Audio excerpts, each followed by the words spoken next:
wonder, will it take me under? I'm not sure. The days seem to run into the nights run back into the days. What am I here for? What's the meaning of life? Without understanding, this is my life. Life.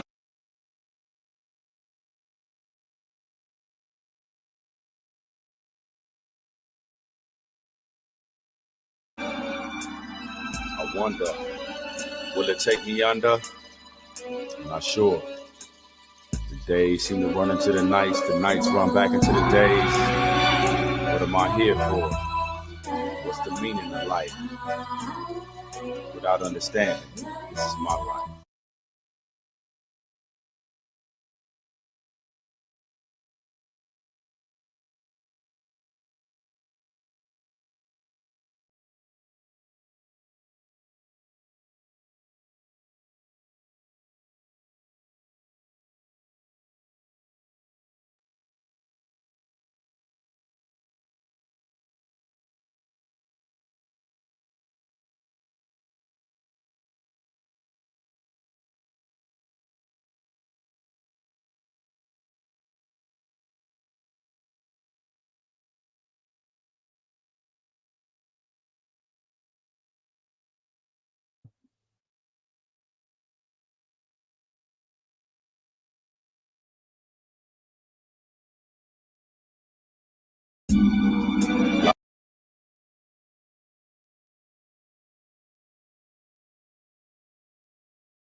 I wonder, will it take me under? I'm not sure. The days seem to run into the nights run back into the days. What am I here for? What's the meaning of life? Without understanding, this is my life.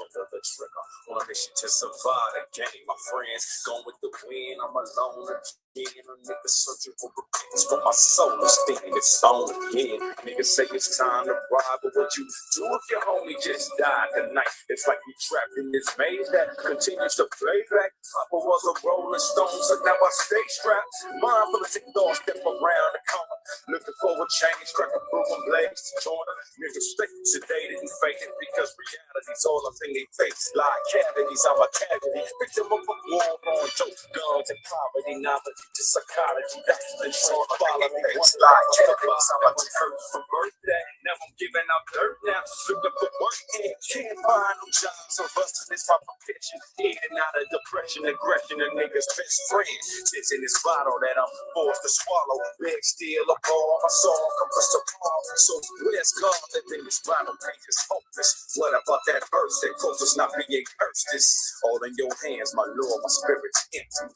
Wait for that day you redeem from where you sent me. Like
All right, mic check, mic check. 1 2 1 2. Shabbat shalom. Here we are.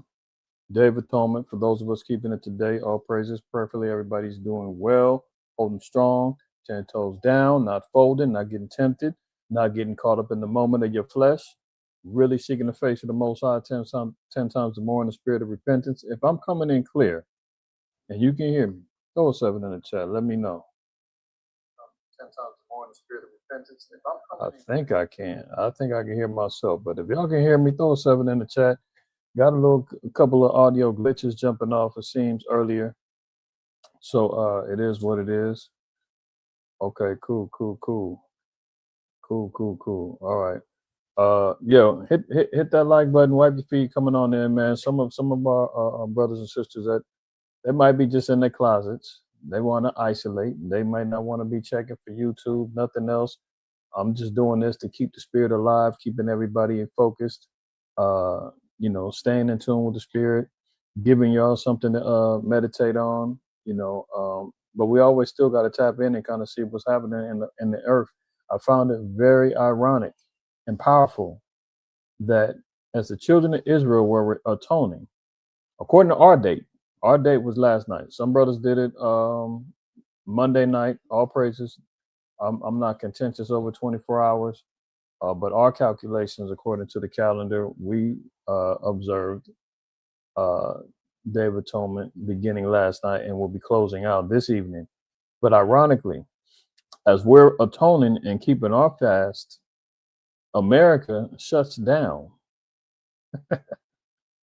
All praise to the Most High, because as the children of Israel, and that's what I'm saying, even collectively, regardless if you kept it Monday night, Tuesday night, there might be some keeping it tonight, tomorrow night, I don't know.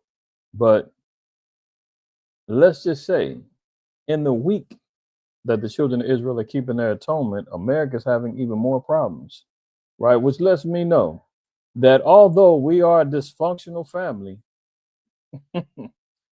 as we know, the children of Israel are a dysfunctional family, but guess what? When we come together and we do things right according to the spirit of the Most High and according to his laws and his commandments, results happen.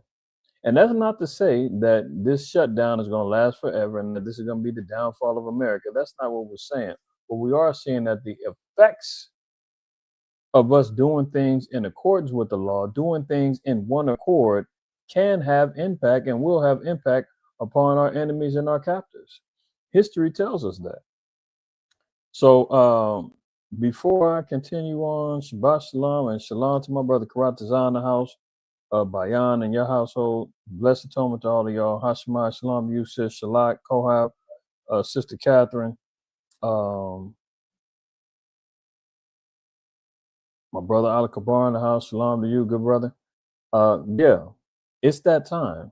It's that time. So as the children of Israel are pleading to the Most High earnestly in our spirits, we're seeing some things happen in the earth as it's affecting this empire that we're under, right?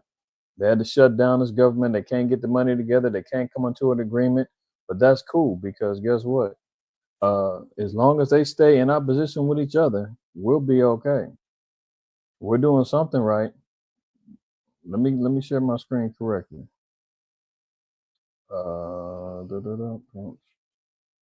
Everybody doing all right so far? Everybody holding tight? Hope nobody's getting too tempted. Most of y'all are vets. You this ain't your first rodeo, as they say. But praying to keep everybody encouraged, right? Let's look at Mark chapter 3. And it says, and he called them unto him and said unto them in parables, how can Satan cast out Satan? If a kingdom be divided against itself, that kingdom cannot stand. So as long as there's red against blue, the donkeys against the elephants, the Republicans against the Democrats, as long as there's a divide in this quote unquote democracy, as we're seeing as the results of this this government shutdown, that they can't come to an agreement regarding the next budgetary spending, that means that we're doing something right, and also that this kingdom has an inevitable end. Verse 25, and if a house be divided against itself, that house can't stand. What do they call it? The House of Representatives, the White House. right? The House and the Senate, all of these particular branches of government can't stand because they stay in division. So all praise to the Most High for that, right? Let's get to another scripture in Judith, the 4th chapter. We're going to read this whole chapter, so bear with me, y'all hold tight.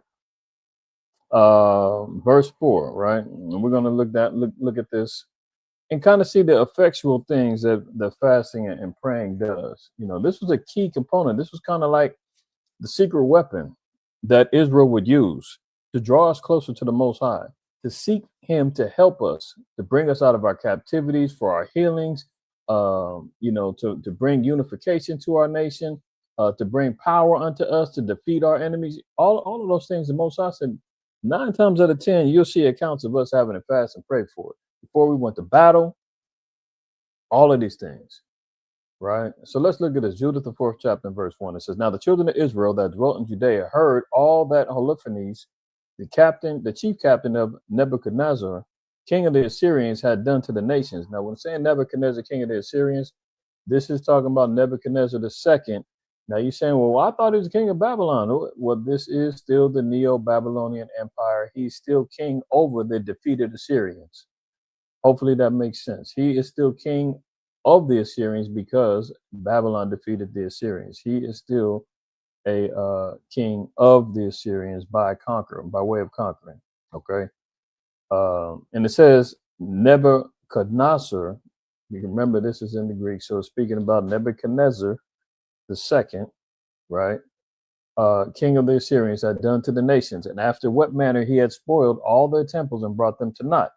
Therefore, they were exceedingly afraid of him and were troubled for Jerusalem, for the temple of their Lord, their power. Imagine now, here we're seeing, and we see the power of Donald J. Trump, Agent Orange, right? He's in this particular seat of authority. You see our people right now running for their lives, fearfully afraid of him.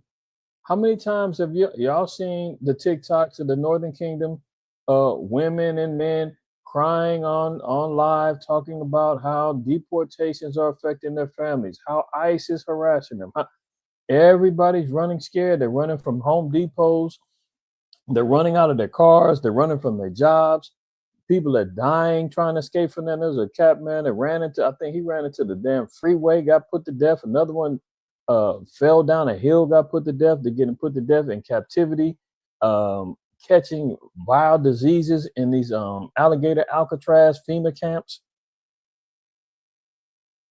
You got even the Southern Kingdom is out here running scared. I probably have to play the video. I don't have it on me right. I don't have it prepared, I should say, right now. But there's a video that has the police and they're in full force marching through Chicago.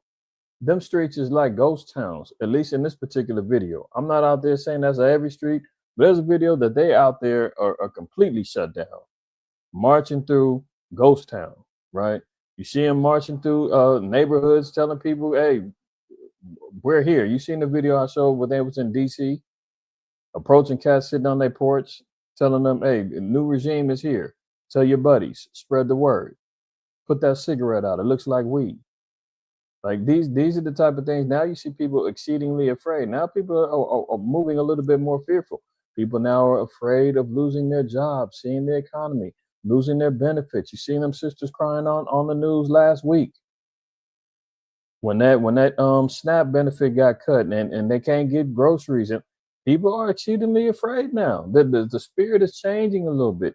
But guess what? There is a spirit that also is prevailing, and that's a spirit of boldness. There's a spirit of rebellion. There is a spirit that is possessing people that also was saying, we ain't taking it. And in particular, Blacks, Hispanics, and Native Americans, as the children of Israel, are waking up to who they are and bonding together under the law, statutes, and commandments. We're seeing those fears being conquered as well. Right? So look, therefore, they were exceedingly afraid of him and were troubled for Jerusalem and for the temple of the Lord their power. You seen that, Kohath? Yeah, the South Shore neighborhood. I got to find that video. I got it. You know what? Why wait? What else we got to do? We here together. We here together. Let me see if I can find that video. Because I did have it. Give me 1 second, y'all. Give me 1 second. Because I was tripping, because if you remember, there was little TikTok videos of Jake's out in the streets and talking about this Chicago. We got switches and all this other foolishness, as if they was ready to take on ICE and the National Guard or whoever else. These Negroes can barely shoot. They shooting 100 shots, hitting 2 people with a crowd and a crowd of 50. I mean, give me a break. Here we go. I found it. Give me 1 second. I'm gonna share this with y'all.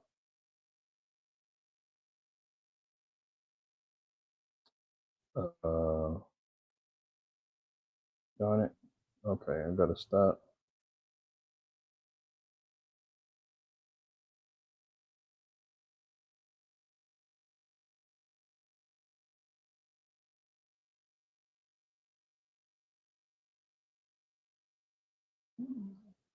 So you say it's all over the news here. Okay, con. There you go.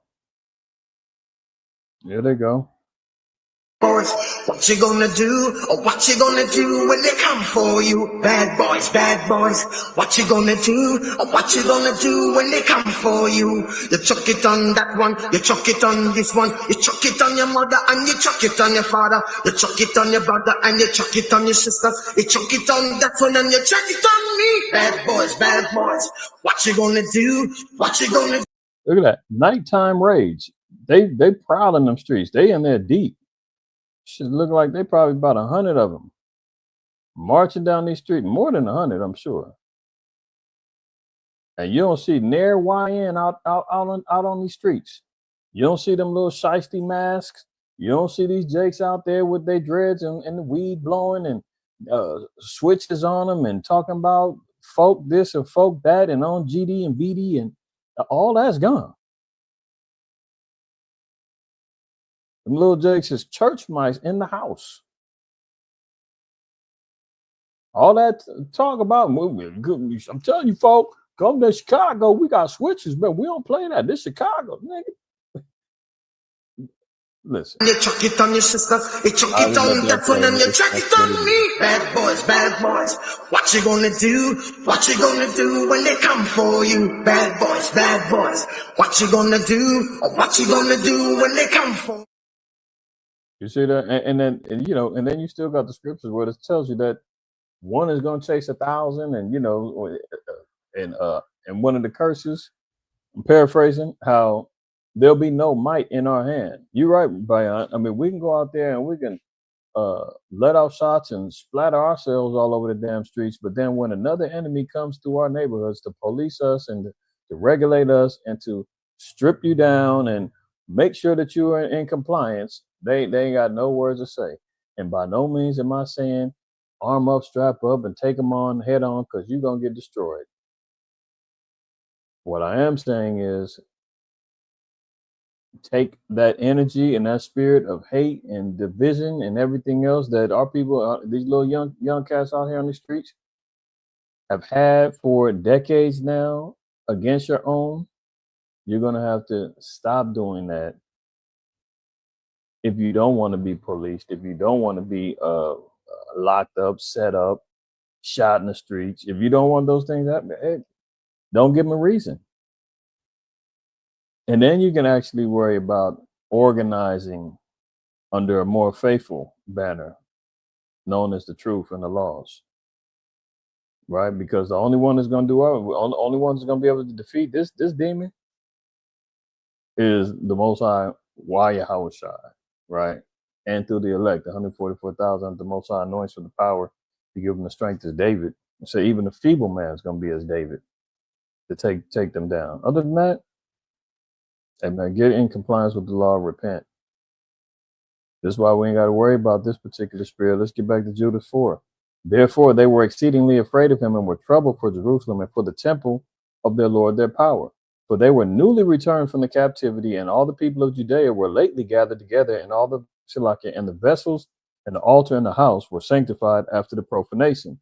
Therefore they sent into all the coast of Samaria and the villages, and to Betharan and Belman and Jericho and Chabah and Esarah, and to the valley of Salam, and possessed themselves beforehand of all the tops of the high mountains, and fortified the villages that were in them, and laid up victuals for the provisions of war, for their fields were late reaped. So here's Israel preparing for an invasion. They know that they're getting ready to get attacked, and they're trying to lay up high posts, getting on the high tops, getting the high advantage from the tops of the walls. They're bringing in victuals, preparing for the warfare. This is why we also know that quote unquote preparedness is not something that you cannot say isn't in the scriptures, because as we know, everybody talks about World War III coming, all of the judgments getting ready to befall the world, and this, that, and the third. But then what we see here is, what was Israel doing when they knew that danger was coming, an incoming enemy was getting ready to befall them? What did they do? It says they fortified the villages that were in them, meaning what? That they prepared defenses for the invasion, knowing also that they had to get their household set up as well, and laid up victuals for the provisions of war, for their fields were of late reaped. So they were stocking food. We're not saying that this is going to stop the missiles, this is going to stop the inevitable burning of America. These are things that Israel said, well, this is coming. Food prices is going up. Inflation is there. Your EBT cards is getting cut off, and your benefits is getting cut short. That there's famines coming upon the land. Christ even told us in Matthew 24, should you be buying some extra water for the house? Probably so. Should you be, instead of spending $25 on a Big Mac combo and a chocolate shake, maybe you should take that $25 and go buy, 10 things of canned goods and 2 things of pasta. You understand what I'm saying? For a rainy day. Because who knows? You might get laid off. As 750,000 people are getting infected by this shutdown. Did you heard that right? 750,000 people now are getting furloughed, some of which are going to get laid off or even fired. That's to join in with the long lines of unemployment. We've seen the unemployment statistics and the numbers of jobs are dwindling. That's been going on since June. That jobs are just not out there right now. The economy is shot. Yeah, you can look at the stock market, you can look at the crypto. Oh, I can't tell. The market is doing okay. That's for the damn elite. That's for the billionaires. They know how to crash things down, buy things up, trick the numbers, make sure that they can push up things of their interest. But for the average Joe Schmo, the average Hispanic and Native American and Black folk sitting at home in the project ghettos and slums and barrios and shanty towns throughout the Americas, they ain't got no dang investments in none of that. You're not profiting off of those things. So as we're seeing here, yes, did the children of Israel prepare and always knew, hey, if something's coming down the pipeline, what should we do? Yes, they got provisions and victuals ready for war. Why? Because they just got through reaping in the benefit. Just like we know this feast, known as the Feast of Ingathering, end of the year. You read in Exodus, the 23rd chapter, I believe. It tells us about that. This is the time when the summer and the spring crops has all been reached their max. Ingathering now has to happen. We start pulling in all of our fruits and victuals and whatnot. And now we sit back and say, okay, let's store it up and get prepared, get the storehouses prepped up for the wintertime. Because there's only certain crops and certain crops that will grow during the wintertime. But many of the sustainable things, we had to store them up and get ready. That's how we know, of us being an agricultural people, this is how we sat back and made sure everything was done. All right, let's get that real quick too. I meant to get that in Exodus 23, just so that we get a precept on that as well. I don't want to take too long.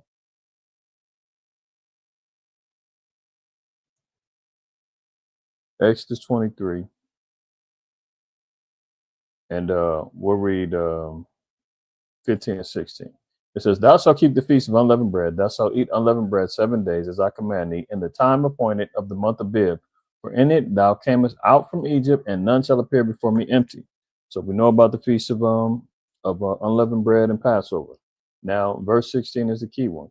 "And the feast of harvest, the first fruits of thy labor." So the next one, these are the 3 feasts of the year that are mandatory for Israel, or in particular the men of Israel, to come together and make sure that they're celebrated. So we had the Feast of Unleavened Bread, i.e. the Passover. The second one is the Feast of First Fruits, and the third one will also be the Feast of Tabernacles, which is coming up next, starting this Sunday at sundown. Now it says, "In the Feast of the Harvest, the fruits of thy labor," so this is the first fruits, "which thou hast sown in thy field, and the Feast of Ingathering." So these are going in conjunction, because once we have the first fruits, we get those dedicated. Now we got the summer to start plucking and ingathering and gathering all your fruits and all of your harvests to prepare for the winter time. And the ingathering, which is in the end of the year, what year? It's talking about the harvest year. It's not talking about our calendar year. All right. It says, "When thou hast gathered in thy labors out of the field." So this will also let you know the timing of when this was going down. So keep that in mind in the spirit. Because what did it say? That they laid up victuals for the provision of war, for their fields were of late reaped. So they gathered in those things. So we're in the same spirit, same season, same time that civil war was getting ready to jump off. Not civil war, I should say, more or less, warfare was getting ready to jump off, a conquering, an invasion, just like we just got to seeing there in Chicago. You understand what I'm saying? And Friday, most High will, Friday night, I'm gonna do another DSTM that's gonna be completely focused in on some serious changes that Agent Orange is putting in, and it's gonna affect the Israelites, in particular, the men of the Lord, in a real way. Wait for that one Friday. Some of y'all may be hip to it, some of y'all might not be, but this is gonna change everything. When we're talking about famine of the word, you're talking about persecution for your beliefs, all of that is coming down the pipeline. He's already signed the executive order.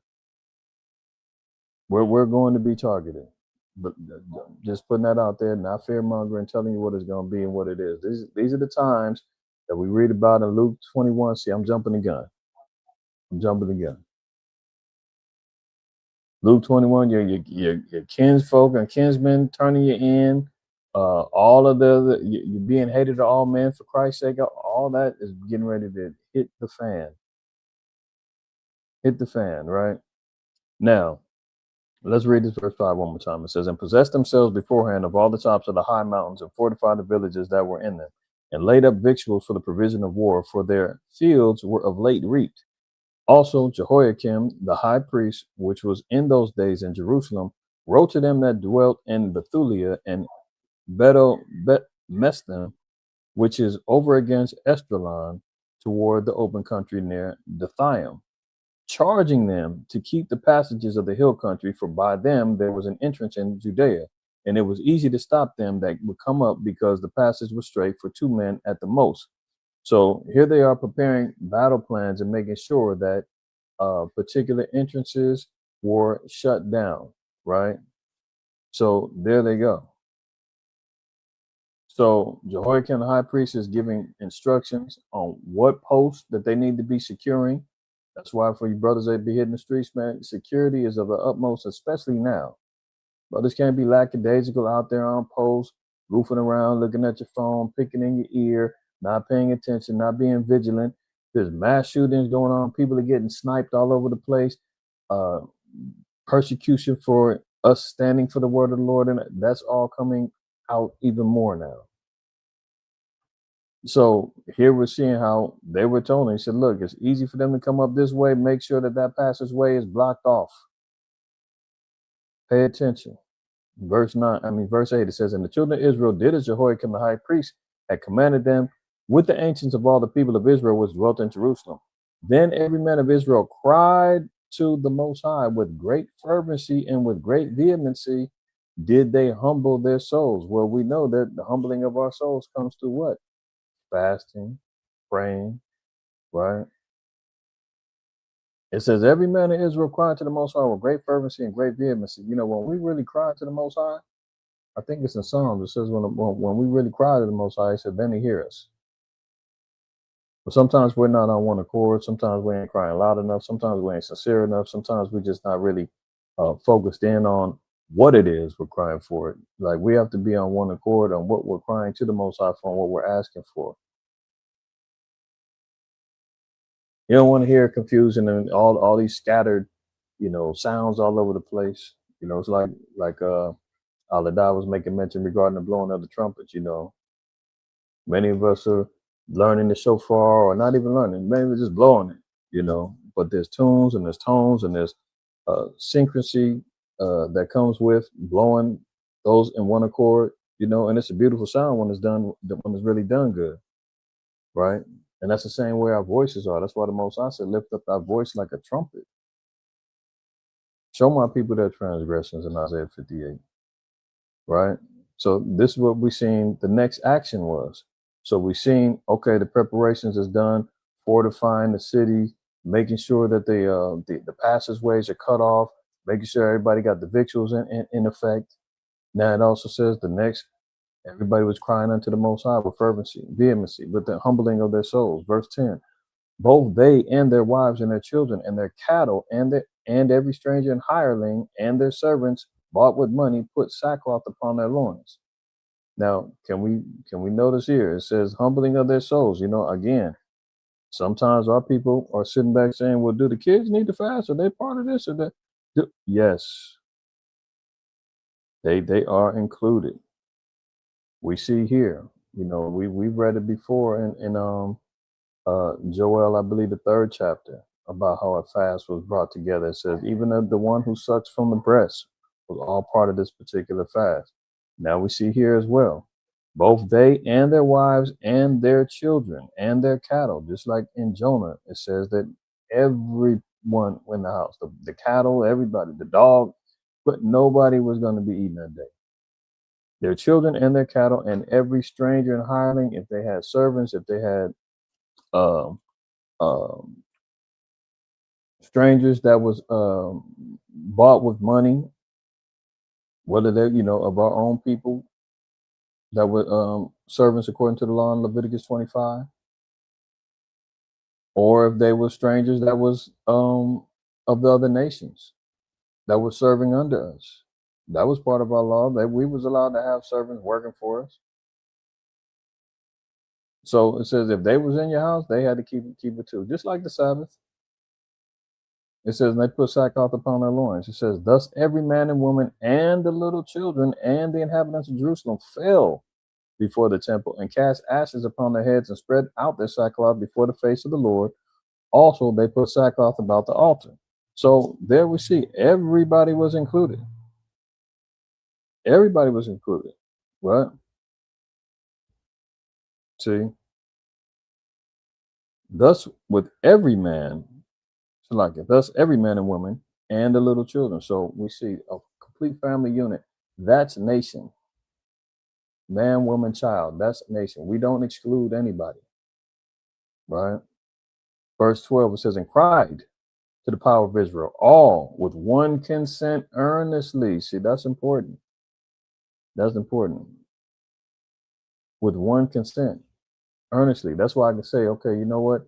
Regardless of our dysfunctions as a nation of growing children in the Lord, amongst camps, congregations, churches, whatever the case may be, the discrepancies with doctrine, whatever, the Lord said, well, one thing for sure, two things for certain. If we can agree that we need to keep this law, that's cool. That's what's necessary. Your breakdown on Revelation 18, what? Okay. If it's not salvational based, then we can agree that these laws and commandments and the fear of the Most High is A1 in our books of guidance back to the Most High. So that's why I can say, obviously, we're doing something right, that all of us are fasting and atoning this within these last 48 hours with one consent.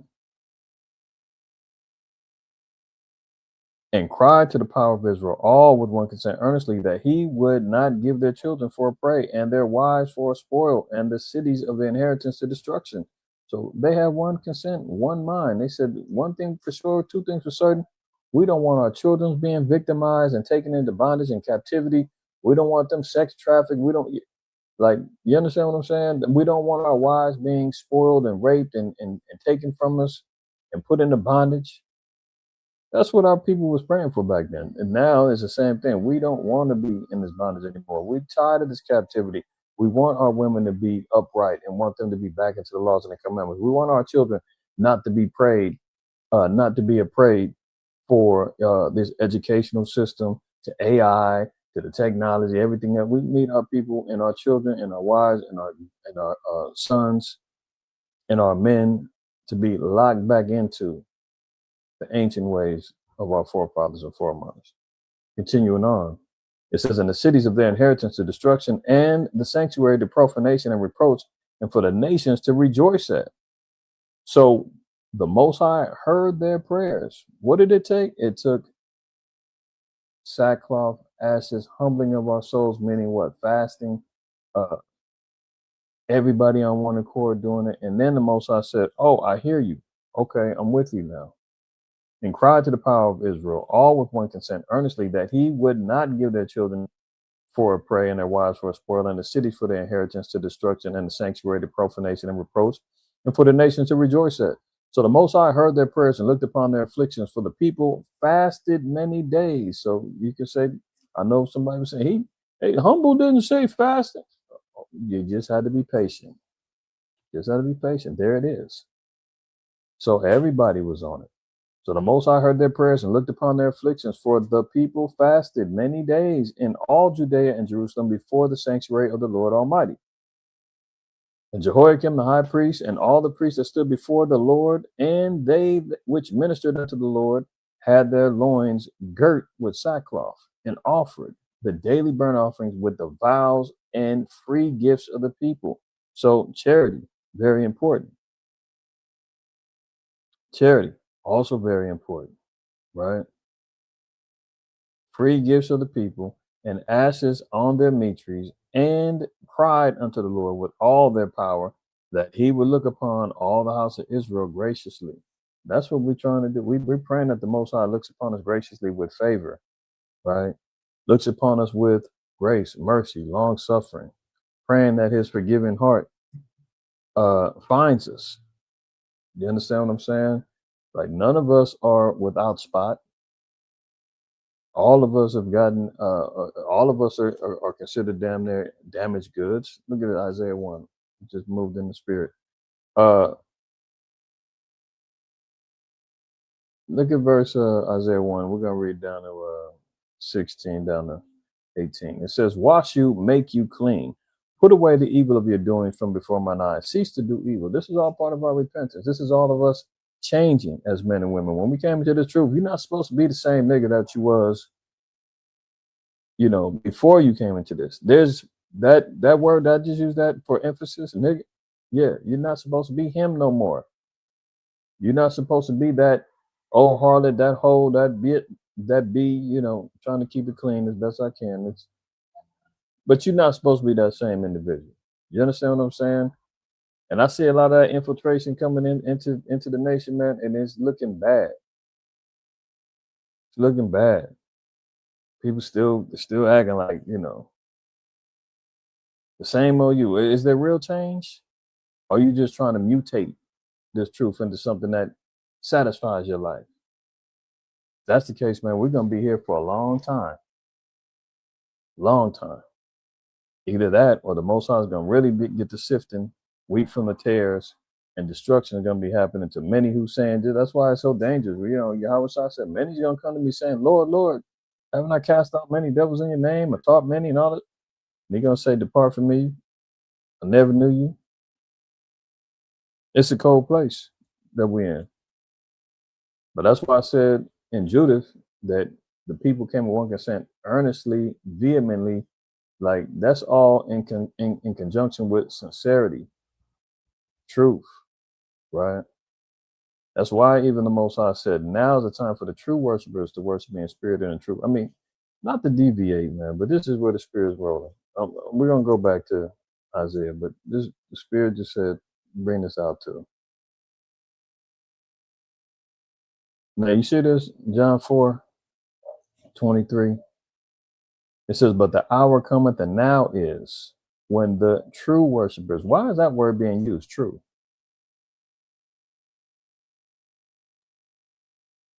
Why is that filter being used? Because clearly there's some who are not being true in this walk. Some that are not being true to their faith.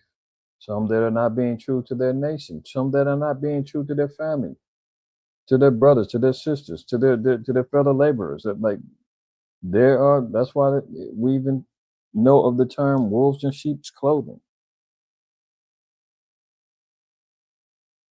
You know, and this is why we have opportunity to repent. This is why we read in like 2 Corinthians 13:5 that says that we have to examine ourselves whether we be in the faith. We have to continually have checks and balances with ourselves. You can't wait until the Day of Atonement to say, okay, well, this is the only time I fast a year, and it's the only time that I check myself. After that, I'm going back to wilding out and acting a damn fool and mutating this truth into what I want it to be. And no. This is why the Father said, and this is why Yahweh said, when the true worshipers shall worship the Father in spirit and in truth. You got to do both. For the Father seeketh such to worship him. That's who he's looking for. He ain't looking for the numbers. He ain't looking for everybody in their mama. He don't give a damn about that. True worshipers, spirit and the truth, that's who he's looking for. Back to Isaiah 1. Verse 16, it says, wash you, make you clean, put away the evil of your doings from before mine eyes. Cease to do evil. Learn to do well. That's repentance. Ceasing to do evil, learning the better way. See, that's why, doing getting baptized, dunked in the water and everything else, and then you sit back saying, well, you go back living the same way you was 3 years later, I got to get baptized again. 4 years later, after you get out of jail or get out the pen, I changed my life. I gave my life to Jesus. I'm about to get baptized again. Why? Third time's a charm, or 3 strikes you're out? Which one is it? The problem is that there is no learning to do well after that. It's a traditional dunking that makes it seem as though you're cleansed and you got this new zeal and you're feeling good about yourself again. But guess what? The learning doesn't come into play because you're stuck in some crack house known as a church who's working on addiction of people wanting to feel good every minute. That's why we call it the crack house, church houses, the new drug. Not even the new drug, the existing drug, and that IV of feel good that's constantly in our people's veins, and that needle, man, you can't pull it out. You just want to feel good. Get in there, you hear the hooping and the hollering, the slipping and the sliding, the wigs falling off, the hats bouncing, the tambourines shaking, and the drums and the organs has got you all feeling good, and that woo, you hear all that and you feeling good. That might get you fixed to get you through the rest of the week, maybe. If not, you might need to get another little fix. Hit that prayer meeting on Wednesday. But is there learning coming up out of there? The scriptures say, man, the priest's mouth should keep knowledge. Jeremiah 3:15, the Lord said he's going to give us pastors according to his heart, which will feed us with wisdom and knowledge. Let's get that. That's how we're supposed to be learning. We're not supposed to be getting religion and feel good and all that other stuff. We're supposed to be getting knowledge and understanding. Jeremiah 3:15 says, and I will give you pastors according to mine heart, which shall feed you with knowledge and understanding. That's real meal right there. Let's get back over here. That's how we're going to learn to do well. Once we cease to do evil, that's part of our repentance. This is part of our fasting. This is what we're praying for, is to be changed individuals, men and women of the Lord, right? Cease to do evil. And then what? As we're cutting that off, we replace it with learning to do well. Seek judgment, relieve the oppressed, judge the fatherless, plead for the widow, then you start getting engaged in things that help build your nation, build your people, establish your households in righteousness by seeking judgment, relieving the oppressed, judging the fatherless, pleading for the widow, doing things that help enhance your community of believers, right? Verse 18, come now, let us reason together, saith Yahweh. Though your sins be as scarlet, see that? We're all spotted. We all got something on us. They shall be white as snow. Though they be red like crimson, they shall be as wool, right? Only what? If ye be willing and obedient, ye shall eat the good of the land. So, it's a conditional. It's conditional, right? And that's what we're finding ourselves in. So, there was another precept I was going to go to in Judges, before we Judges 20, and this was a key part when the children of Benjamin were warring with the children of Israel. You can read it on your own time. But here you see verse 20. It says, and the men of Israel went out to battle against Benjamin, and the men of Israel put themselves in array to fight against them at Gibeah. The children of Benjamin had gone off, and they were causing a lot of disarray. They was out here whooping on Israel. Keep it real, them Benjamites was whooping the rest of the tribes. And the children of Israel, the rest of Israel was like, damn, these Israelites, I mean, these Benjamites ain't playing. We out here getting whooped on. Feet and hands getting put on. They said, man, the Benjamites was throwing rocks and whooping them with both hands. So that they was ambidextrous. They was skilled with both hands. And it was the children of Israel going up against their own brother. And it got to the point where the children of Israel was like, man, we can't get these damn Benjamites. We're going to have to seek the Lord on this one, because Benjamin is out of control. So look at verse 26. It says, then all the children of Israel and all the people went up and came unto the house of the Most High and wept and sat there before the Yahweh and fasted that day until even and offered burnt offerings and peace offerings before Yahweh. And the children of Israel inquired of Yahweh, for the ark of the covenant of the power was there in those days. And Phinehas, the son of Eleazar, the son of Aaron, stood before it in those days, saying, shall I yet again go out to battle against the children of Benjamin, my brother, or shall I cease? And Yahweh said, go up, for tomorrow I will deliver them into thy hand. So you can see what was going on. The children of Israel was getting hands and feet put on them by the Benjamites. They had to go weeping to the Most High, fasting. And then the Most High said, okay, that's all I needed to see. That's what I needed to hear. Now I got your back. Now go out there and correct your brother and get him right. And they went out there and put the beats on Benjamin after that. Point of the matter is that we can see the power in fasting and praying in accordance with the law and the commandments, and also in the right spirit. Results happen. The Most High gets our back. So when we see that government shutdown go on during the same week of our atoning, it's no coincidence. It's because the Most High is hearing the prayers of his children, and we're being brought back. All praise to the Most High. So let's look at some of these current events. I'm gonna pull some up. We'll get to them. As the aforementioned, like I just said, we can see government shutdown begins as a nation faces a new period of uncertainty. Now, don't get me wrong. This ain't the first time we had a government shutdown. I think the last one was in 2018, 2019. The longest one they had was like 30-something days, but it doesn't even matter. What we're looking for and what we're seeing is signs that what we're doing is on point, and that the Most High is hearing us, that it's effectual, our enemies, they're out there in fear right now. They can't even pull it together. They can't pull it together. As much as they're boldly talking about everything that they're doing, calling secret meetings and gathering the troops together and, remanufacturing new weapons of war, calling up troops to get them out on the street, they're still in disarray. Still in disarray. It's still a problem. Let's look at this real quick. Isaiah 19:1. The burden of Egypt, behold, Yahweh rideth upon a cloud, swift cloud, and shall come. into Egypt, and the idols of Egypt shall be moved at his presence, and the heart of Egypt shall melt in the midst of it. Remember a few years ago when the lightning struck the Statue of Liberty? That was just a sign, man. The Most High was like, look, I'm about to touch this place. Turmoil is getting ready to hit. Verse 2, and I will set the Egyptians against the Egyptians. So what are we seeing and hearing about now? Civil war, internal war, over the CK assassination and all this other stuff going on. That spirit is rising up right now.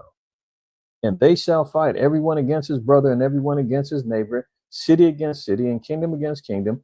And the spirit of Egypt shall fail in the midst thereof. So what are we seeing? A failed government. We're seeing a failed attempt to create a budget. Failures all over the place.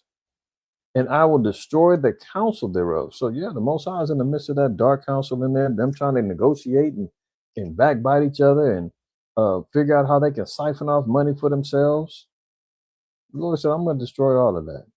And they shall seek to their idols and to the charmers and to them that have familiar spirits and to their wizards. So, you know, they sitting back in their closets right now saying, what are we going to do? Hail Satan, hail Beelzebub. Let's figure out, we need to come together. Burning dung and who knows whatever else is going on. So they can try to come up with some old witchcraft so they can create new budgets and new means to try to maintain this kingdom. But it's not looking good right now. Now, who knows? This could be over in a couple of days, couple months. The way that the spirit is going, I wouldn't be surprised if it lasted longer than its longest whole shutdown. Like I said, I think the longest one was like 35 days. The way that this spirit is moving on this place, I wouldn't be surprised if it lasted longer than that. With everything in the turmoil that it's in right now, the wars that's on the table, all of these budgetary cutbacks that they've been doing, the divisiveness that you got Trump going after his political opponents, Democrats, he's targeting them, he's slandering them every minute he gets a camera on him, he's talking about them. So why would they be in compliance with helping get this budget underway? They're like, oh, okay, if we beefing, it's like that. Okay, cool. Let everybody suffer. Them stuff suits are in the White House and in these government offices. They got money in their bank accounts. Their cards don't say decline. But guess what? The average man or woman, Black, Hispanic, Native American, walking around on these streets, you ain't got them same luxuries. So they ain't worried about it. For them, they're okay. They've got their hands in all different kind of investments and stocks and cryptos. They got insider trading going on. They'll be okay. The everyday person, no, they're gonna have a problem. So that's why they can sit back and say, well, let them starve then. It ain't gonna hurt me as long as we're beefing. See, Job 5:12 says, he disappointed the devices of the crafty so that their hands cannot perform their enterprise. See, that's the Most High shutting us down. It may not have a great effect on the economy, but it's going to have an effect on the everyday person. We'll see that in a minute. Verse 13, it says, he taketh the wise in their own craftiness, and the counsel of their forward is carried headlong. You see that? This is all the works of the Most High. And that's how you can accredit it to him, like I said, because of us doing our fast and us atoning and doing what we need to do. The Most High is hearing us. He said, I'll step in. I'll step in. Let me confound them a little bit. Give you some more inspiration to stay on point. Ecclesiastes 7 verse 12. For wisdom is a defense and money is a defense, but the excellency of knowledge is that wisdom giveth life to them that have it. What's the point here? Money being a defense. Right now, Americans got their pants down. They ain't got no defense. Money ain't there. They can't come up with the budgets. They don't know what they want. They can't agree on what they want to cut back, what they want to fund. You understand? Ecclesiastes 10:19, a feast is made for laughter and wine maketh merry, but money answereth all things. If they ain't got the money, they ain't got no answers. Look at this. Plunged into a government shutdown, the U.S. is confronting a fresh cycle of uncertainty after President Donald Trump and Congress failed to strike an agreement to keep government programs and services running by Wednesday's deadline. There's been multiple threats of a shutdown, since Slow Biden was in office. I mean, it always goes on throughout the presidencies. As bad as Slow Biden was with the economy, and every time there was a threat of a government shutdown, they was always got a deal done before 12 o'clock midnight. Always got it done. Since 2018, 2019, they always managed to get it figured out. This first time in the last 6, almost 7 years that it hasn't happened. And it has much to do with who's sitting in office and the hard lines that he's drawing. Look at this, roughly 750,000. That's almost 1 million people. Federal workers are expected to be furloughed, some potentially fired by the Trump administration. Many offices will be shuttered, perhaps permanently, as Trump vows to do things that are irreversible, that are bad. Did you hear that? He vows to, quote, do things that are irreversible, meaning completely getting rid of your jobs, your department, your offices, and they're going to be bad as retribution. His deportation agenda is expected to run full speed ahead, while education, environmental, and other services sputter. The economic fallout is expected to ripple nationwide.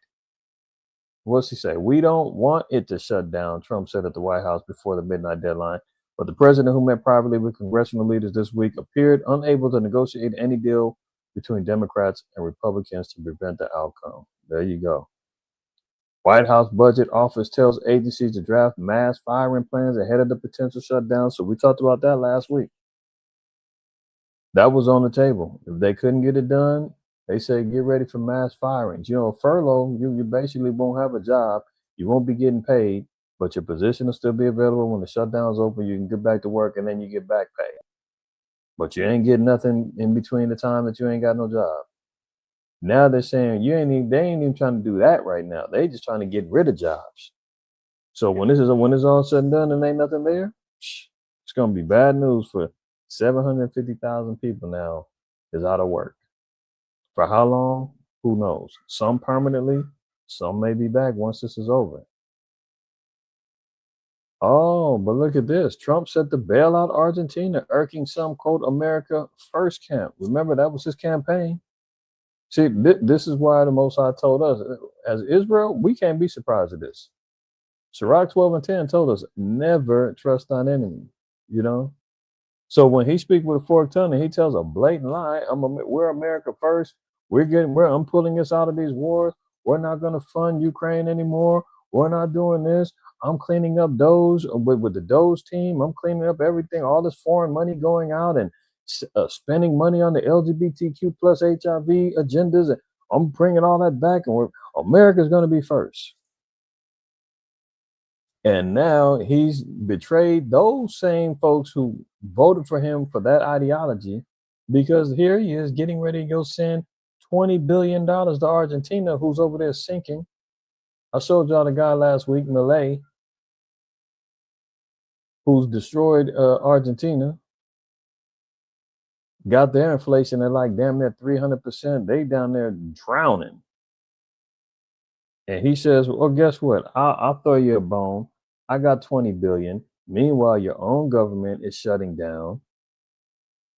Your own people are in these streets crying about how they got $23 on their SNAP cards and they can't feed their kids.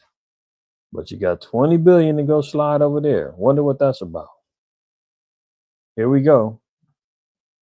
President Trump decision to give Argentina 20 billion financial lifeline has stirred anger among some of his most loyal supporters and raised questions about the limits of his, quote, America First approach to the global economy. The president's customary allergy to using taxpayer money to help other nations makes the Argentine rescue especially noteworthy. Did you hear that? Yeah. Taxpayer money is getting sent down there. So especially here in California, where our taxes is like, 10% for every purchase. If you're buying firearms or ammo, it's double that. And it's getting wrapped up in packages and shipped up out of here. And our people are sitting back struggling, robbing Peter to pay Paul to get a damn grocery budget together for the next couple of days. doing payday loans and God knows what else to try to get some change on the table, cashing out all their investments, their 401k, doing everything they can to survive, maxing out credit cards, using one credit card to pay off another one. I mean, all people be doing, and it ain't just us, the poor heathens, all of them, everybody doing. And he's up here gift wrapping money, taxing up and giving it out. Now, look at it. Since taking office in January, Trump has slashed U.S. foreign and aid programs, slow-walked military assistance for Ukraine, and demanded that close allies like South Korea and Japan pay for a greater share of the defense. Yeah, and what happened to these tariffs? Remember that? Oh, once they get these tariffs going, we're going to really get the money back into America, and we're going to be building America first, and industries coming back, and a lot of the people all of the countries are bowing down, and they're sending their business back to us. I can't see it. You just had that Hyundai plant down there in Georgia got shut down because they had damn near 400 Koreans running up in there that they had to get up out of here, and then they apologized after that. Well, Korea said, "Hey, I thought you said you want us to come build." Now they up out of here. So the America First mystique, that was a lie, and everybody sitting back saying, "I'm not liking this." Sending 20 billion down there, but meanwhile over here, ain't nobody getting no money. Look, Trump flaunts an astonishing 24-karat gold adorning the White House that freak out world leaders. He's showing off the new decor of the White House about showing off all this gold. Meanwhile, they ain't got no damn money. The government's shutting down, and he's out splurging on buying gold to decorate the office. Now, mind you, it's speculated this is fake. You know, he's out here faking it till he make it. I'm prone to believe that, but it's just the spirit that he would even have to do that. Everybody, people is out here poor, budgetary cutbacks for Medicaid, EBT, SNAP, HUD, Section 8, whatever else. These dependency programs, they getting chopped down, but he's sitting back saying, "I got gold in the office. Come check it out." Nobody's ever done this. I mean, how vain can you be, man? How vain can you be? Yeah, you said no wonder why working so hard it's about to go down. Save your money, Israel, spend it, and yeah, that's a fact. Here we are killing ourselves just to live with 9 to 5s and 9 to 12s and how OT and everything else, side hustles here and there, just trying to make ends meet to pay the damn rent, your car note, all the rest of your obligations. And here he is over here sending billions to foreign countries, decorating his makeshift crib with gold. And this is why you're gonna have an insurrection of the people when you see this type of stuff. Look at this. Changes to the Oval Office since President Trump moved back in. Specifically, more and more gold, ornaments on the walls and adorning the fireplace, door frames outlined in gold paint. This is what the Oval Office looked like at the end of Joe Biden's presidency. The fireplace mantel long adorned with potted ivy. But just 2 weeks into President Trump's second term, the ivy was gone, replaced by small gold urns, a dessert tray, one object resembling a trophy. Now, fast forward 6 months later, the gold is everywhere, on the coffee table, gold drink coasters, and a thick gold paperweight with Trump stamped on the side, gold-covered cherubs above the doorframe. And to the shock of historic preservationists, the gold paint now even gilding the classic decorative plaster on the ceiling. Gold now glistening on the fireplace grate. But what if all that glitters is not really gold? Rumors abound that the painter, imported from Mar-a-Lago to gild the lily, as it were, used fake gold paint because it's much shinier than the real thing. Hard to say. We would ask, but it's probably a state secret. So it's rumored that it's fake, but we don't know. Nobody knows. Right? You might have noticed. But look at this. This is how you know when we come when America is birthed after the spirit of Rome. Right? Roman emperors known for their affinity for gold. Elagabalus, He reigned from 218 to 222. Known for his extravagant lifestyle and eccentric behavior, Elagabalus was notorious for his lavish spending, which included gold jewelry and luxury items. His reign was marked by a disregard for traditional Roman values, favoring a more flamboyant lifestyle. And then you also have Valerian, who was ruled from 253 to 260. He was the first Roman empire to be captured in battle, leading to a humiliated fate. Although not specifically known for a love of gold, Valerian's reign saw the minting of gold coins, including the aureus. Is captured by the Persian king Sapor the First, is famously associated with a gruesome death involving molten gold, highlighted the significance of his gold in his story. Yeah, they were saying that Valerian, man, they made him drink molten gold and put him to death, right? But look at this guy, Elagabalus. Let me give y'all one. Let me show y'all something real quick. Elagabalus. They said that he was eccentric, showing off his money.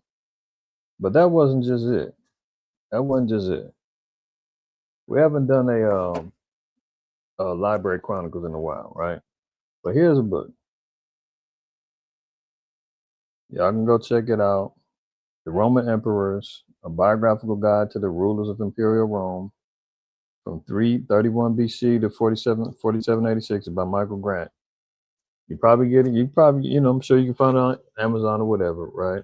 But I want to share this with y'all because, when we talk about America being the little horn that came after the beast of Rome, the same spirit is going to prevail over this place, right?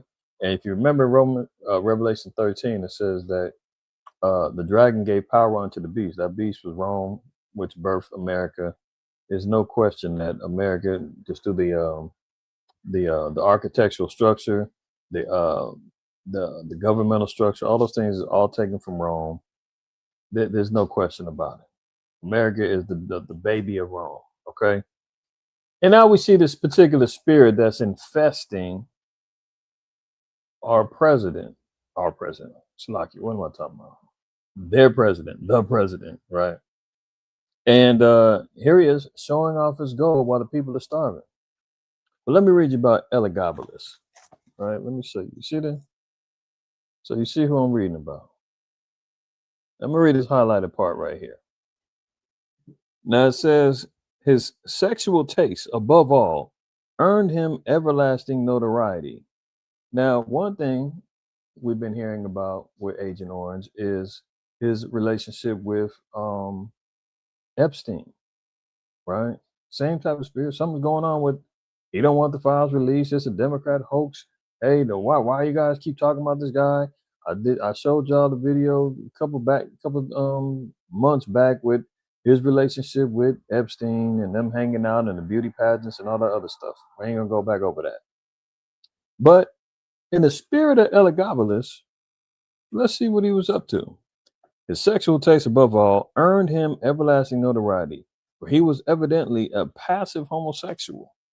Now, that's Elagabalus. I'm not saying that Trump is. Clearly, he's a womanizer. He's talking about grabbing him by the pee and all of his model agencies and judging Miss America and all that other, all that other stuff, right? So I'm not saying that, but through his spirit, that's what's, encompassing America. America is known as spiritual Sodom, according to Revelation 11 and 18. But it says this was his nature, right? It says Roman public opinion was accustomed to emperors who associated with young boys. Oh, usually as a sideline to their heterosexual activity. So they was messing with young boys on the side. Then it says, and it had been widely believed that Nero took an interest in older men than himself, although he was fond of women as well. But Elagabalus appears to have been a complete invert and one who was determined to indulge his taste to the uttermost. Uh-oh, what happened here? See, there goes Satan again. That's with my camera. What happened here? Why am I small on here?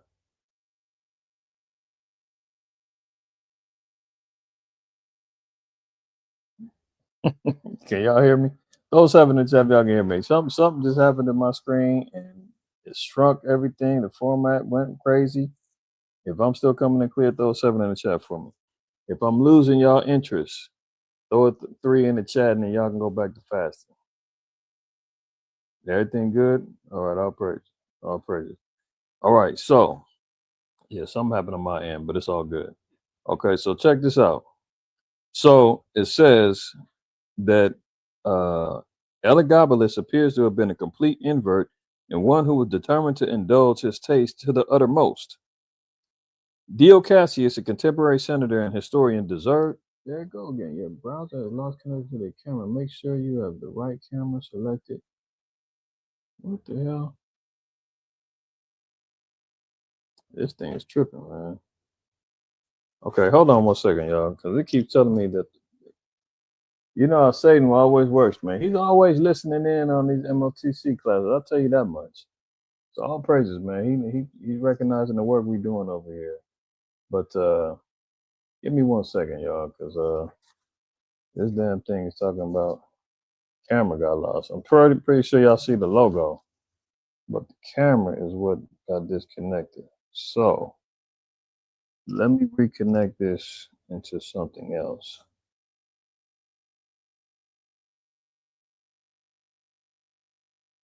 Satan always on a mission, boy. I'll tell you.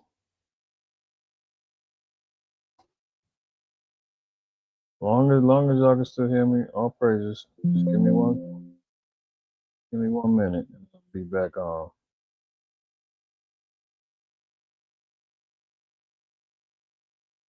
My enemy, boy, he loves this playground over here. Last weekend he was tripping. Today he said, "Man, I hear you about atoning. Get all of that. I hear you talking about my anointed running America. Shut it up. Shut it up." Let me reconnect this camera, right? Most High willing, this all goes through smooth, and we all right. Select it. Give me 1 second.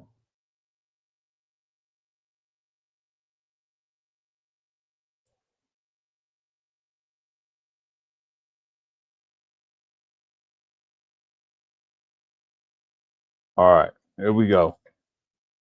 Here we go. We're back. We're back. All praises. Can't let them stop us, man. Can't let them stop us. We got to keep pushing. All right, all praises. So let's get back to this. We're on page 127, reminding everybody, Roman emperors. We're gonna see why Agent Orange has this affinity to show off his gold and be flamboyant and do everything else, right? Dio Cassius, a contemporary senator and historian, deserves some credence when he identifies the emperor's favorite, quote, husband, Heracles, a blonde Carian slave. But also, according to Dio, Elagabalus used to stand nude at the door of his room in the palace as harlots do and shake the curtain with which hung from gold rings, while in a soft and melting voice he solicited passers-by. Herodian commented that it was a pity he appeared in public with painted eyes and rough cheeks because this split his naturally handsome appearance. I mean, good Lord. You see what they was up to? This is wrong. Let's read verse 120, chapter 128. It says, these continuous matrimonial changes suggest that his own veering personal affections played some part in the sequence, but the rapid succession of empresses could not conceal the fact that the boy's personal sexual interests were wholly engaged with men. That's Elagabalus, right? This same guy who had affinity for gold, flamboyancy. And what do we see with him? Oh, he's golfing, Mar-a-Lago, Trump Towers, Trump casinos, everything else, gold, decked out White House. He wants you to know he's got it, right? Look at this. In a chariot adorned with gold and jewels, and brought him out from the city to the suburbs, a 6-horse chariot carried the divinity. The horses, huge and flawlessly white, with expensive gold fittings and rich ornaments. No one held the reins, and no one rode in the chariot. The vehicle was escorted as if the god himself were the charioteer. Elagabalus ran backward in front of the chariot, facing the god and holding the horse's reins. He made the whole journey in the reverse fashion, looking up into the face of his god. So, he named himself after the sun god El Gabal, right? And that's where he got his name from. But That's just to show you, man, the arrogancy, man, the spirit that be on these damn devils, man, is no joke. That you got to know that there's a particular God that they're worshiping that divinely inspires them to do the things that they're doing, right? So when you see him out here extravagantly showing off this gold, that's a spirit that's on him that he got from his predecessors and his ancestors. Now I'm not gonna say he's a flaming homo, a flaming sodomite, but who knows? He could be behind closed doors. I mean, there is a trail that has him connected with Jeffrey Epstein, right? But anyway, so this is what we see here. That just described me in the spirit. I was like, man, I know a couple of these damn Roman emperors, man, had the same type of spirit on them. So let's put it together. All right, so let's move on. Pentagon is pushing a double missile production for potential China conflict. So this what I'm saying. Don't fall for the okie doke when we're seeing everything that gets pumped up on these new that they want everybody to be distracted looking at Charlie Kirk and what happened to him, and there's a new conspiracy regarding who did what with him and all this other stuff. That ain't. I told you, behind the scenes they're bubbling up whole new laws. I said I'm gonna do it Friday. I'm gonna do it Friday. Most High willing, Friday Night Lights. We're gonna uncover all of this stuff, man. I mean, the dude done declared war against civilians, man, in the big cities, and it's gonna trickle down to the small ones. I mean, it's all going down, man. I'm gonna bring it out. I'm gonna bring it out later. Babakasha. Bear with me. I want to get to it, but I gotta wait till Friday so I can really get it right. But we do see here the Pentagon is pushing to double missile production for potential China conflict. So there's no question that warfare is on the table between possibly China, America, China and Russia, not China, Russia, America and Russia, America and China, America and Israel against Iran. I mean, it's going down. So they got money to double up missile production. They can agree on that budget, but can't agree on nothing else, huh? Pete Hegseth tells the top generals what? Prepare for war. Remember, this is the Department of War. This is a quote. He tell them prepare for war. So it's not a moment of if, it's a matter of when. Now, in reference to this particular article and in context, he's telling them to get their acts together. In other words, he said he don't want to see no more fat generals. He don't want to see guys in dresses no more. He's tired of the woke way that the army's being, the military's being ran. He wants to get back to old brass tacks, General Patton ways, and wants to make sure that that their military is not looked at as a joke anymore. So this is what he's saying, but in hindsight, the devil's in the details. So when he says prepare for war, he means that literally. He means that literally. This ain't just I'm just trying to make sure that we're getting rid of all this wokeness, and I want the generals to get in shape. I'm tired of seeing pop bellies with uniforms on, and it's way deeper than that. Defense Secretary Pete Hegseth told a rare meeting of the most senior military leadership in the U.S. that they must, quote, prepare for war. This was that secret meeting that we talked about last weekend, and he was saying none of the generals know what's going on. They're wondering if they're getting fired. Remember that? We talked about that last Sabbath. So the lid is blown off. Him and Trump was addressing all of these generals and telling them, prepare for war. They were masking it, talking about, hey, get in shape and let's stop all this woke foolishness. And no. And in this speech, and I'm gonna play the clip on Friday, Trump said we got to get ready for war for homegrown terror. A lot of these big cities are out of control, and we're gonna go in there and clean them all up one by one. All this anti-American, yeah, you're gonna hear about it all on Friday if you haven't already. See this? From this moment forward, the only mission of the newly restored Department of War is this war fighting. Hegseth said in the speech at Marine Corps Base in Quantico, Virginia, referring to the name now used by the Trump administration for the Department of Defense. Preparing for war and preparing to win. Unrelenting and uncompromising in that pursuit. Not because we want war. No one here wants war, but it's because we love peace. Really? You're going to get peace through war? Yeah, I guess so. But they're telling you what they're preparing for. Putin orders the largest autumn army call up in 10 years, launching military conscription of 135,000 men.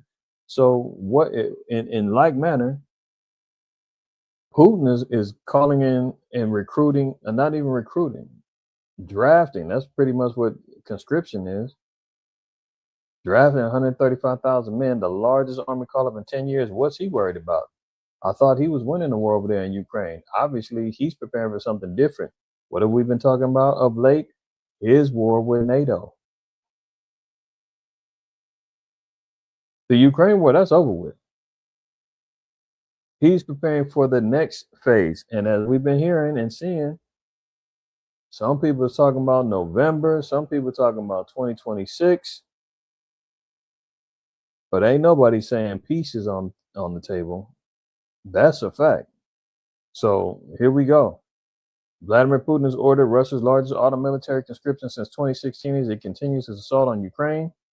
The Kremlin despot wants 135,000 men between 18 and 30 years old to join the country's military service in a significantly bulked up version of its seasonal recruitment drive. Russia calls up young males for compensatory service each spring and autumn, which typically sees them serve for a year at a military base within the country. So they're strapping up. America's getting more missiles built up, right? Trump top aides is pushing for ousting of Maduro from power in Venezuela. There you go. It's fully confirmed now. We've been saying it forever until I'm blue in the face. They want a regime change. They setting him up. There ain't no war on drugs. They're trying to get control of Venezuela so they can get that dang oil. And now his aides are whispering in his ear, do it, invade, bomb. We want what they got. That's the damn, Micah chapter 2, coveting fields, wanting what's not theirs. And they've been occupying and trying to occupy Venezuela since Hugo Chavez back in the day and all of that. Trying to throw in puppet leaders that they control. So it's on the table. They want him up out of there. An opposition movement whose figures have met with U.S. officials say it's communicating with Washington on plans to dismantle Nicolas Maduro's criminal structure. Of course, it's criminal. If y'all remember, what was it, at least a year ago, I played that video after they seized Maduro's plane. I think it was in Miami, and they was talking about, oh, this is we're taking this because it's he's been accused of money laundering or some foolishness. And they had an FBI agent being interviewed. And he's smiling and doing his interview. And he messed up a line. He said, can we do it again? Went back smiling again and redid the interview. That's how you know, man. They setting up and staging these damn interviews. FBI agents on there setting them up, lying and laughing and giggling. And, hey, can we retake that over? Do y'all remember that? All in a way to frame them. And if you, again, I probably say to them, blue in the face, y'all can tell I like that documentary, South of the Border. If you haven't seen it, watch it, South of the Border by Oliver Stone. It gives you the complete insight of how America colonized, destroys, and controls all of these particular countries. In particular, the Latin American countries. He baits them in with loans, gets them in the pocket to where they can't pay, and then they can't pay, they take over. And they always are staging coups for the presidents who don't comply. They stage coups, they get rid of them, assassinate them, smear their character. They got the news on deck to spread all manner of lies and whatever else, so that the public opinion is, hey, this guy's a dictator. This guy's got a criminal structure. This guy's over here selling dope. And meanwhile, it's all lies. So they're openly saying they want a coup. They want him out of here. The push by top aides to President Trump to remove Nicolas Maduro as a leader of Venezuela has intensified in recent days, with administration officials discussing a broad campaign that will escalate military pressure to try to force him out. U.S. officials say it is being led by Marco Rubio. See how I don't know if Marco Rubio is Israel or not. I think he might be a damn Spaniard. But you notice how they always get their own, so it look like he's not doing it. Hey, it's not me, it's Marco Rubio. You guys can negotiate. You can yell at him in Spanish if you want to. Or Steven from Django. You know, they always send their own against you. If you notice, a lot of these crime-ridden cities all got black chiefs of police, black mayors, so that when all hell breaks loose and turmoil jumps off, it's like, hey, don't blame us. Y'all want equality, blame the damn nigga we got running it. Well, their hands is tied and they out here shucking and jiving just to keep a damn job, letting cities get, collapse. So they go and send Marco Rubio down there to go and be the opposition and the bearer of bad news to the Venezuelans on behalf of Senor Trump. The Secretary of State and National Security Advisor, Mr. Rubio, argues that Mr. Maduro is an illegitimate leader who oversees the export of drugs to the United States, which he says poses an imminent threat. I haven't seen no proof of this. No, so they're saying Maduro is exporting drugs. He's a high-level drug dealer who's the president. Who's president? Now, if you remember, when he got reelected, America jumped in and said, it's illegitimate. He stole the election, as they're talking about someone else stealing elections here. Right? It's complete madness. In recent weeks, the U.S. military has launched lethal attacks on civilian boats that the administration said were smuggling drugs. But we can't find the drugs because they blew up the boats. So who knows? But Mr. Rubio is shaping a more aggressive strategy using intelligence provided by the CIA. The official said the Pentagon has built up a force of more than 6,500 troops in the region. So that's going on. Now, this is even more interesting. I need y'all to really pay attention and listen to this. My sister Sharon out there in London, shalom to you and the rest of the fam out there. Pay attention to this because this is directly involving y'all. Let me know what y'all, when I see you, Most High permit, Tabernacles, let me know what's going on out there because Sir Keir Starmer is pushing a mandatory digital ID for working, etc. Let me let him say it. He can say it better than me. When Donald Trump's agents threw me to the ground, they were trying to silence all of us. Now, he's trying to rig the 2026 election. Prop 50 gives voters the power to stop Trump's power grab. Yes, on 50. There they go. For too many years, it's been too easy for people to come here, slip into the shadow economy, and remain here illegally.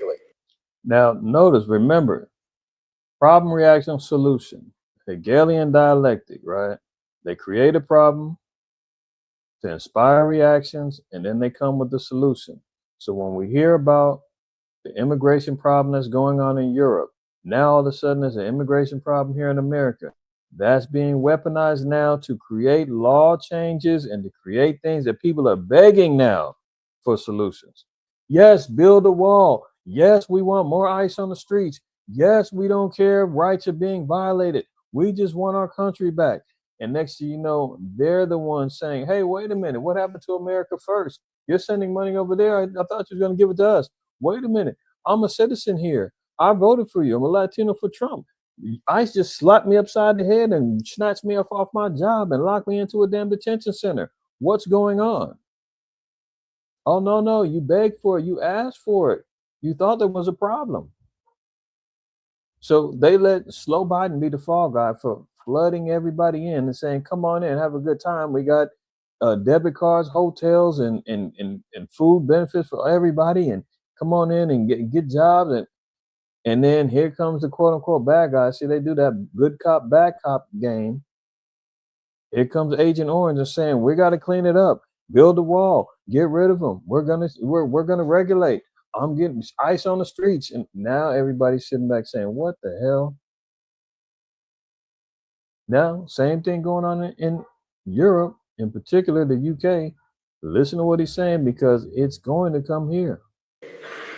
Because, frankly, we've been squeamish about saying things that are clearly true. It's not just that it's not compassionate left-wing politics to rely on labour that exploits foreign workers and undercuts fair wages, but the simple fact that every nation needs to have control over its borders. We do need to know who is in our country.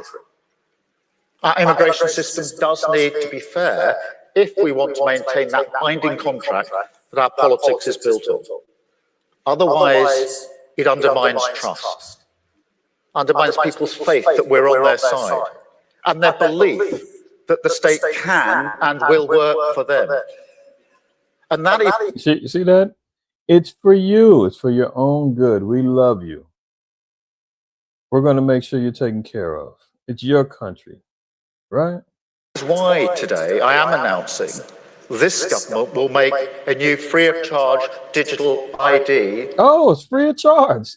Oh, isn't that nice? Man, that's so cool. Free of charge. You get a digital ID so you can be digitally tracked, traced, so that your identity can now be turned into an AI, tracking compass. Oh yeah, so that your ability to buy and sell and your benefits can get cut or turned on at their will, hacked, free of charge. Isn't that nice? Hey, Esau, who said he's a devil, man?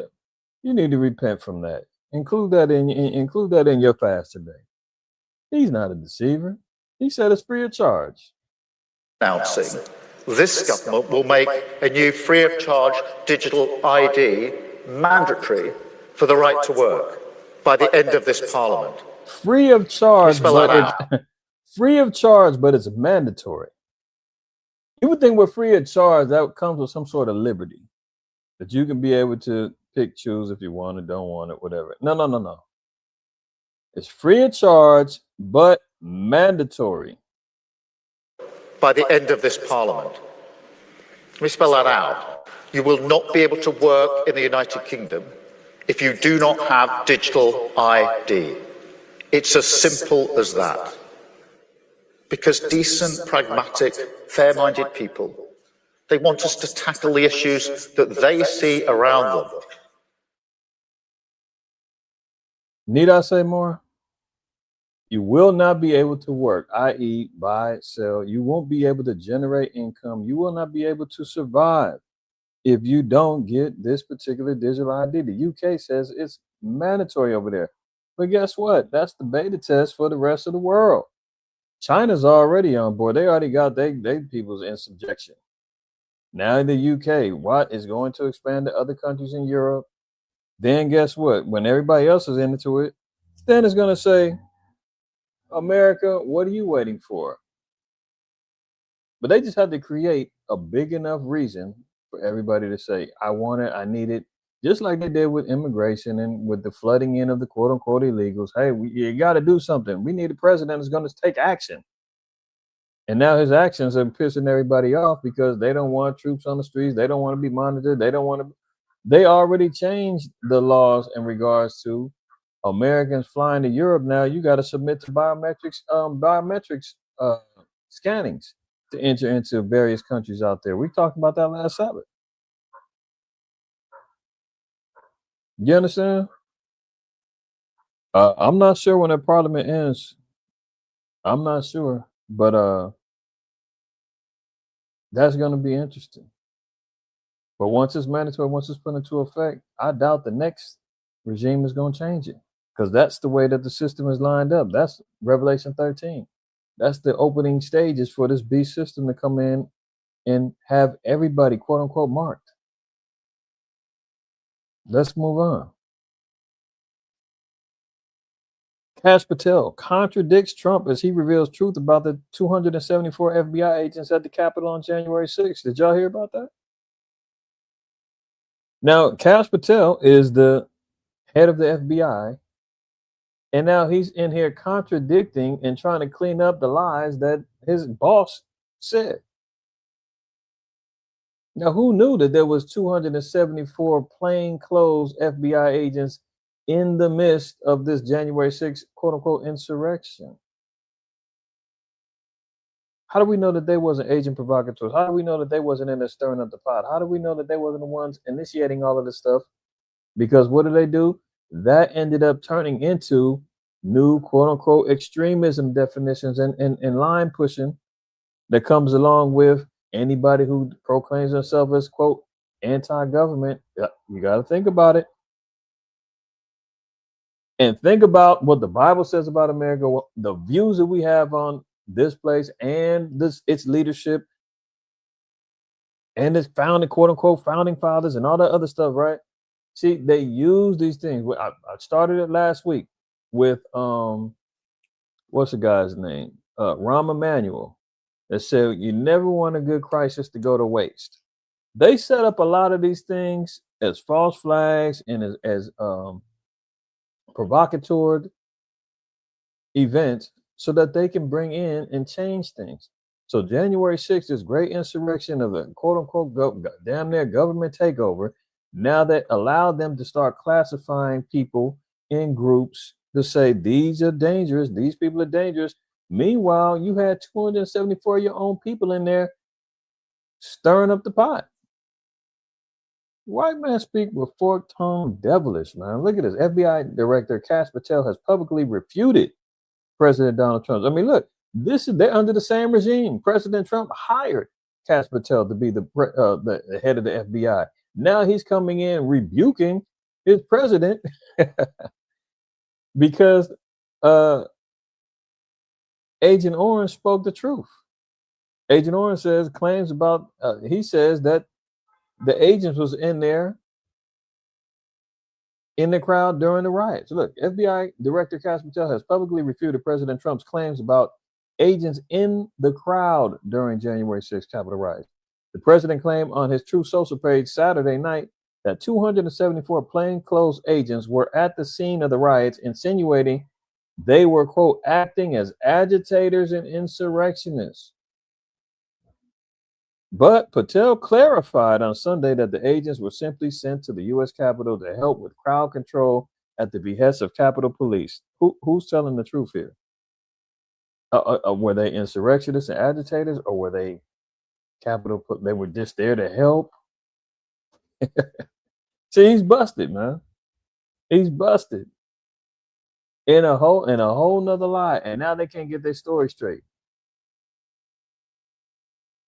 Agent Orange says they was in there tearing stuff up, insurrectionists, and Patel's like, oh no, Mr. President, they were there to help the Capitol Police. Calm down, I got this narrative figured out. No, too late for that. Too late for that. You busted. And now they're using that to weaponize it against any other organized, quote, groups that have opinions that don't align with this presidency. If you follow. A Marine veteran in custody after 3 killed, at least 8 injured in a shooting at a waterfront bar in North Carolina. Yeah, this is not talking about the shooting and the fire destruction over there in Michigan with the Mormon church that happened earlier this week. No, not that. This is another shooting. Another Marine veteran. One thing for sure, two things for certain. We was talking about this in one of the groups with some of the brothers. Regardless of what the narrative is, what we are seeing and hearing is that there's ex-military men that's being activated out there, that's shooting up public places, killing people. And now these particular events is also going to bring in a whole nother thing about your Second Amendment, all that other good stuff.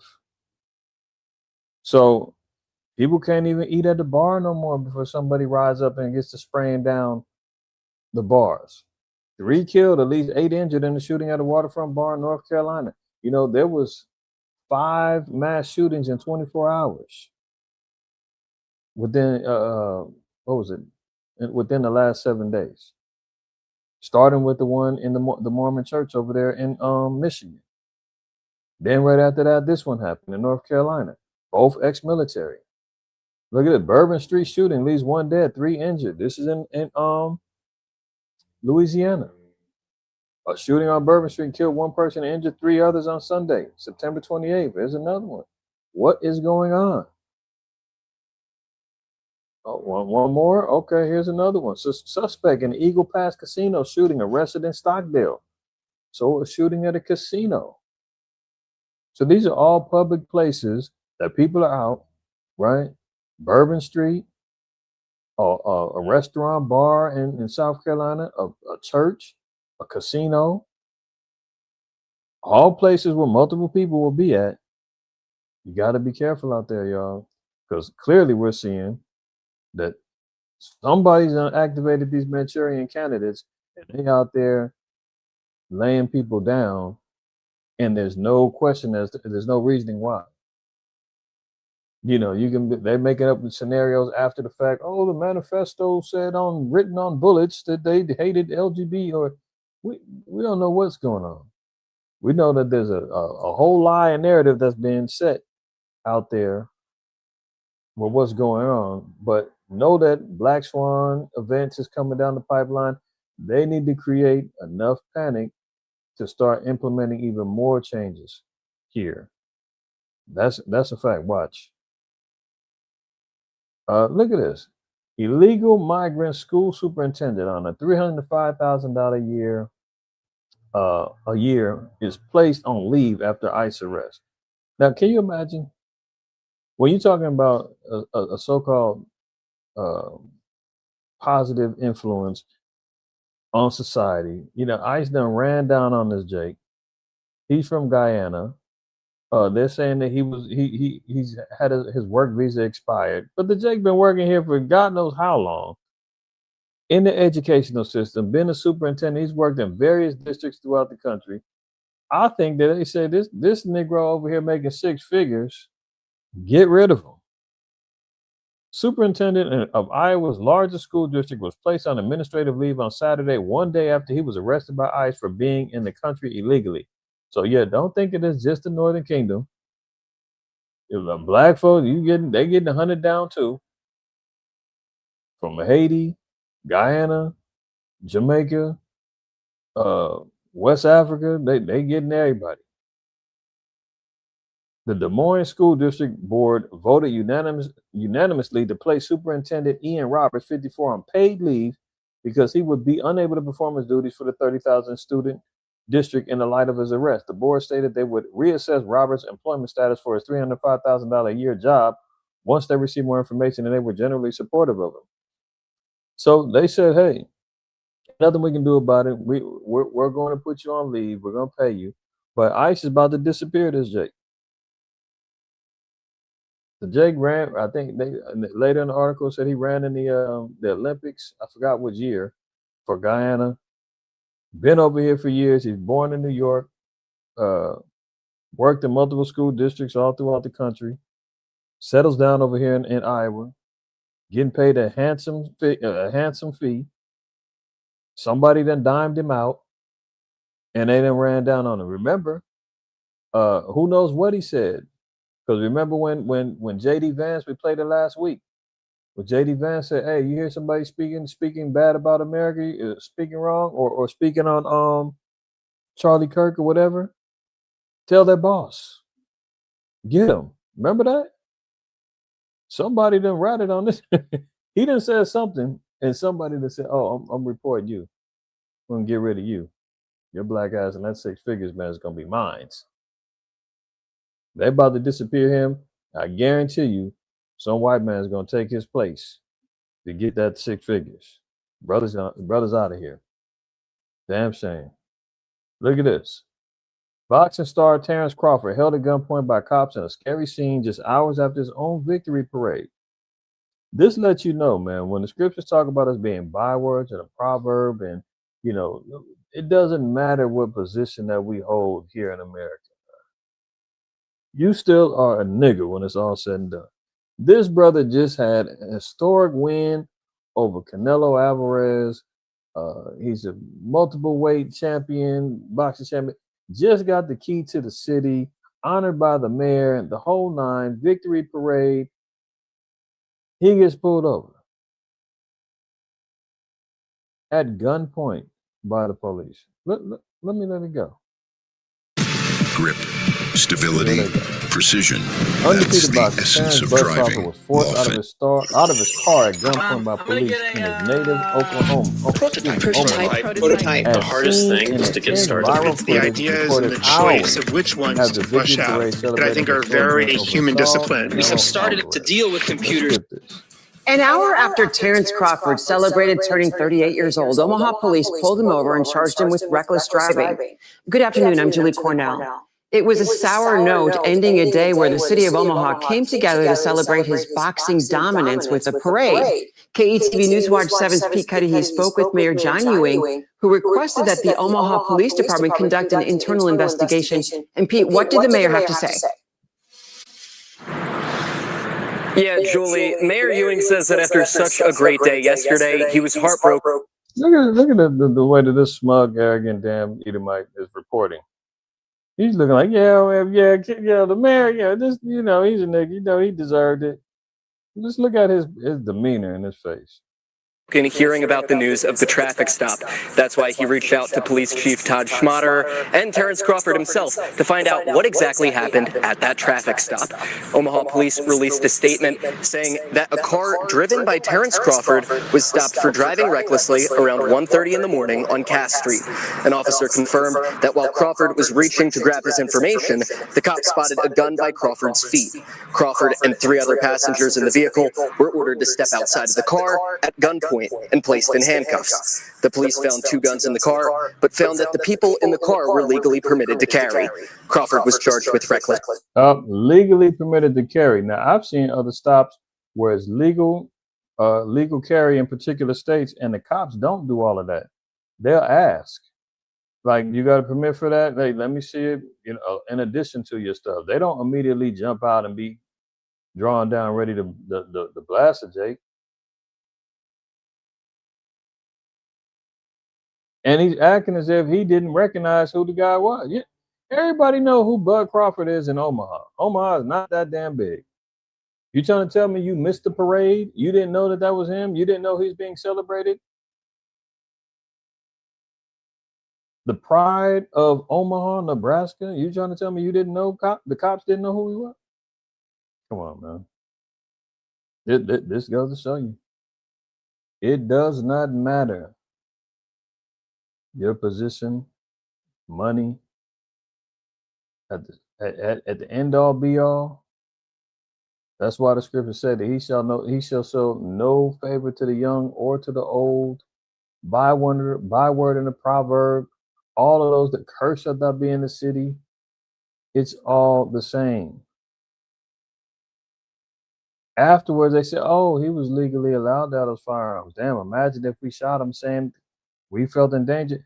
Why do you have these particular laws where you can carry legal firearms, and then the cops are scared to death when they see a damn civilian with them? You're in a damn state that you're protecting people to allow them to have the damn guns, but you scared when you see a black man with it. So now all of a sudden all hell breaks loose.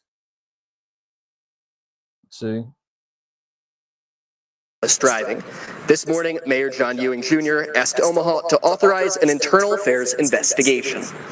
What caused it to occur is myself, my chief of staff, Tom Warren, both reached out to Mr. Crawford, and he indicated that he would like us to do an investigation. That investigation is ongoing, and I spoke to an officer with the Omaha Police Department who said that they did not conduct a field sobriety test, and they said this is because Terrence did not seem inebriated.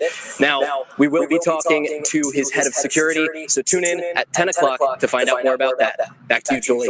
Yeah, was he ever ticketed for the quote-unquote reckless driving? Do we have any record of that? No. Who knows what they're claiming happened? Oh, reckless driving. What does that mean? All they see is a car because it wasn't just him in the car. There was a Jake that was in the back seat. He was filming. Yeah, a few people in the car. They just see a Jake riding around in a luxurious car, and they like, oh, 1:30 in the morning, they got to be some niggas up to no good. Pull them over. Oops, we see a gun, draw down, pull him out the car. It's too late now. Let's not get it twisted, man. We are in our bondage and in our captivity.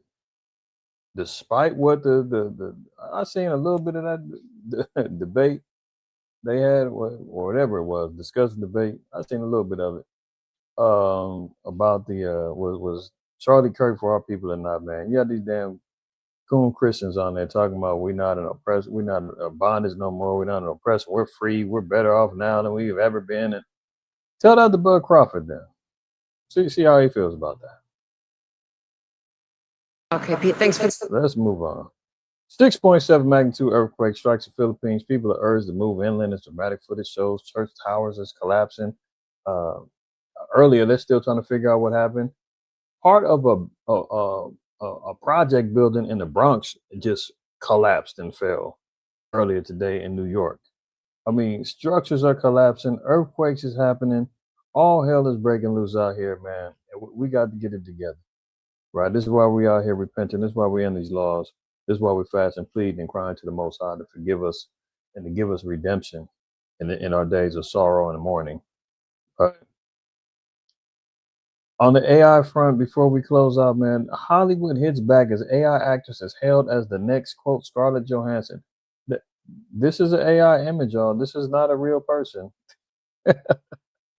You see down here, this is not a real woman. This is how dangerous and how crazy AI is now. This is why no industry is safe. Remember when they had the Hollywood strike a couple years ago? Because the actors and everybody was being fearful that AI was going to replace them. People were using the Writers Guild and all that. People were using AI to write up scripts. CGI and AI was replacing acting and action scenes and all this other stuff. And they were like, man, we're getting booted out of our own industry. We're in danger. We're going on strike. And they had to cower down and, they let them come back into the industry. But this is the future, man. They ain't going to have no actors. And everybody going to be watching AI movies. Hell, a lot of y'all watch them now on YouTube. Watch them, and don't get me wrong, I'm not condemning them at all. Don't get it wrong. But I'm saying the trend is following that what people will be attracted to. Watching Bible stories with AI characters, watching AI action movies, all those things now is all going down. AI comedy clips. You dig what I'm saying? Like who's gonna care about a Scarlett Johansson or a Denzel or anybody in the future? When they're gonna have newly created AI digitized characters acting out the biggest roles. And the people already is leaning towards that anyway. So nothing is safe. Nothing is safe out there, y'all. Right? The technological advancements, man, the beast system is coming on in, and they ain't knocking, man. They kicking the door down. Right? So we got to remain vigilant. Stay on point, y'all. I want to pray that everybody has a blessed continual atonement. For those of y'all who have already completed, all praise to the Most High. Keep the rest of us in your prayers. We still got about a good hour and a half or so of sunlight out here on the West Coast. We're still grinding on this atonement, right? So on one accord, man, we want to stay in that spirit, because as we see when we fasted, everybody fasting during this season right now and this time, and like I said, regardless if you kept it Monday to last night or whatever, the government got shut down because the children of Israel are pleading on one accord to their Father and our heavenly power by Hashem HaMashiach Yahweh Shai, that is in the name of the anointed Savior Yahweh Shai, right? So let's stay on point with that, y'all. All praise, honor, and glory to the Most High. Always remember, fear the Most High. Keep the commandments. Don't shoot the messenger, all right? Most High permit, I'll be back Friday Night Lights. And I got some real stuff to get into, man. Y'all don't want to miss it, all right? Till then, see y'all. Shalom.